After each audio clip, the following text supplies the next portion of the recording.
हाथी और उसके दोस्त। बहुत समय पहले की बात है। एक अकेला हाथी एक अजीब जंगल में बसने आया। यह जंगल उसके लिए नया था और वह दोस्त बनाने के लिए देख रहा था। वो सबसे पहले एक बंदर से संपर्क किया और कहा, नमस्ते बंदर भैया, क्या आप मेरे दोस्त बनना चाहेंगे? बंदर ने कहा, तुम मेरी तरह झूल नहीं सकते क्योंकि तुम बहुत बड़े हो, इसलिए मैं तुम्हारा दोस्त नहीं बन सकता। इसके बाद हाथी एक खरगोश के पास गया और वही सवाल पूछा। खरगोश ने कहा, तुम मेरे बिल में फिट होने के लिए बहुत बड़े हो, इसलिए मैं तुम्हारा दोस्त नहीं बन सकता। फिर हाथी तालाब में रहने वाले मेढक के पास गया और वही सवाल पूछा।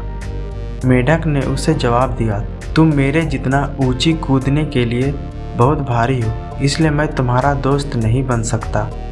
अब हाथी वास्तव में उदास था क्योंकि वह बहुत कोशिशों के बावजूद दोस्त नहीं बना सका। फिर एक दिन सभी जानवर जंगल में इधर उधर दौड़ रहे थे।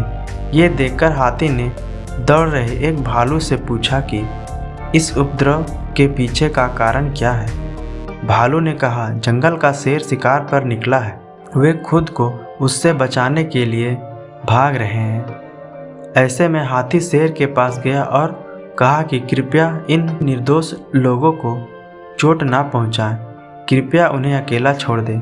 शेर ने उसका मजाक उड़ाया और हाथी को एक तरफ चले जाने को कहा।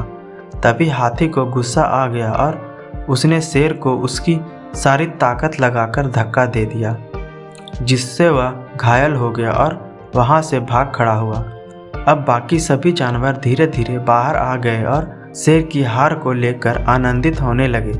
वे हाथी के पास गए और उससे कहा, तुम्हारा आकार एकदम सही है हमारा दोस्त बनने के लिए। सीख, इस कहानी से हमें ये सीख मिलती है कि एक व्यक्ति का आकार उनके मूल्य का निर्धारण नहीं करता है।